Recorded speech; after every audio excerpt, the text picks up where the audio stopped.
Our next guest started his showbiz career as the nation's favourite choir boy. Nowadays, though, he spends an awful lot of time rummaging through people's lofts.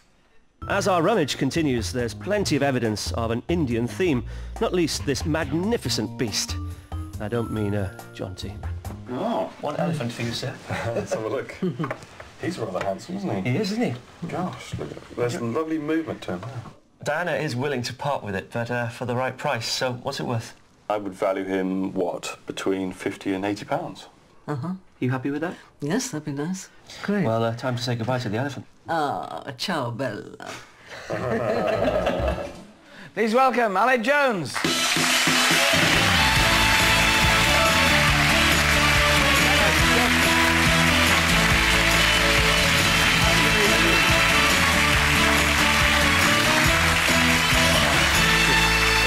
An insatiable appetite for antiques and how much they're worth, isn't there now? Yeah, and elephants, you know, I'm anybody's. Just before you go any further, no men should really deal with pink either. Oh, no. I like pink jumpers and stuff. Yeah. I wear pink. I've heard that. Yeah. Just for jumpers.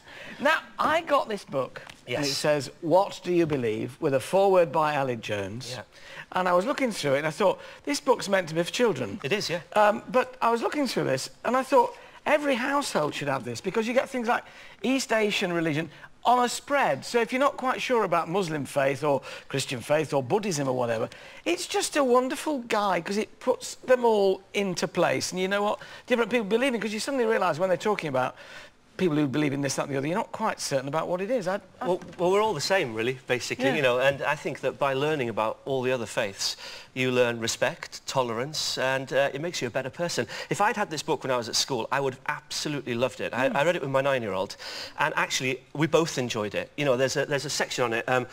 What does a Gurdwara, a Sikh temple, look like? You know, if you haven't been in it, you go to the page and it shows you what a mosque looks like. It also tells you, you know, why certain faiths of people of certain faiths wear what they do, why they eat what they do. It's just really fascinating. There's a section called, you know, should we pray? Why do we pray? Who is God? All these sort of questions that kids are asking as well as adults. Yeah, well, that's the thing, but it's the fact that adults are asking as well as kids, really, isn't it? Because we don't know. We think we do and read so much in the papers. It's 90 pages, you know, and it tells you everything you need to know. The history of the world in 90 Exactly. pages. You've always managed to stick with that, and you've sort of, I admire you for that, because you've been at Songs of Praise for a good long while now. So you know, the choir boy was there at the beginning. You never seemed, well, I'm sorry, I know, but, you know, never not what made you. No, sorry. You know, people come up to me and they say, decking. And blue paint. No, but you know. No, absolutely. No, I miss those days, you know, through working on Songs of Praise. It's been 10 years now, believe it or not. And, you know, I often find myself in cathedrals and I think to myself, oh, if only my voice hadn't broken. I could be there. I could be yeah, there, absolutely. Yeah. No, well, I miss those days. They used to have castrati. I mean, you could make the supreme sacrifice. That was offered, believe it or not. What, by your wife? No. Yeah, every week. No, I was singing the theme tune to Santa Claus the movie with Dudley Moore. And I was in a studio in Wembley, and I was going, every Christmas Eve we have part of... And this American producer shouted from across the studio, get the knife, I'll do the operation right here. And as a 13-year-old, I remember looking at my mum going...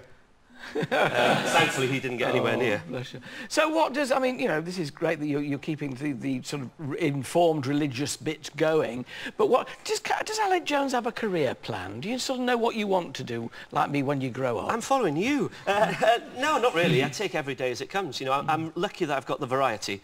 You played Cash in the Attic, I do Escape to the Country, Songs of Praise, Radio 2, and this is linked in with Radio 2 very much as well, because, you know, my programme on Sunday morning is for people of faith and no faith as well. You know, it's got some kind of uplift or spiritual feel to it. And then there's the singing. You know, at the end of the year I'll be back on tour doing an evening with, end of September, sort of music, guitar, piano, voice and a few anecdotes. And then I start hoofing again because I've put on a bit of weight, so I'll go back and do musical theatre. I'm doing White Christmas. Oh, you did it again, because you did that at the, up in Salford, didn't you? I did it in Salford for 11 weeks. What happens is I get fat, and then I realised that I should do musical theatre so I can get paid for losing weight. But brilliant. Surely, I mean, I've always loved musical theatre. It's a favourite genre of mine. The fact that you can have a good bit of acting in it, but then you can break into song, and you're well equipped for both. I mean, Well, yeah, it's the dancing bit that lets me down a bit, but especially because my co-star is Adam Cooper, who was the #1 prima ballerina, if you like. Yes. So, but yeah, and he played the grown-up Billy Elliot in the movie. He did, That yeah, he did. wonderful And he's scene. such a great guy. So we did it together in Salford. So we're doing it again. We're doing a couple of weeks in Southampton, then Dublin, and then ending up in Liverpool in the Empire. So it'll be good fun. You know, I get to wear a lime green suit and a white suit. So yeah, I just do it for the outfits. Oh, and I thought pink was bad enough.